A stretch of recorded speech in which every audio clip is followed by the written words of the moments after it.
every state handles workers' compensation claims different. Ohio handles things one way.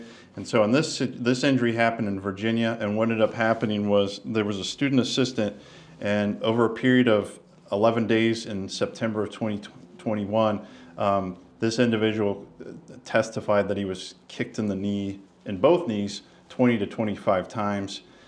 And then the injured worker at his Virginia workers' compensation hearings admitted that the injury occurred, over a period of time, and there was not the result of one identifiable event, i.e. he can't say this one time this student kicked me in the knee and that's what caused my knee injuries. And apparently he went to see a doctor, and the doctor diagnosed him with prepatellar bursitis of both knees. So, Virginia, this is different from how Ohio would handle it, but Virginia basically said it was a result of cumulative trauma, therefore not compensable. And then in Virginia, in order for an injury to be compensable, there must be an identifiable event. The injury must have occurred in an identifiable time, definite time, and there has to be an obvious sudden mechanical or structural change.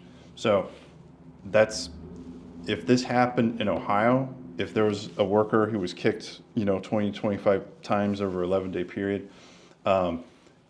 I think in Ohio this claim would be allowed, and it could be allowed under a theory of possibly a village claim. So the village case basically involved a guy who was working in a factory, and over a period of a week, he's schlepping batteries back and forth and putting them on shelving units, and he ended up developing back pain.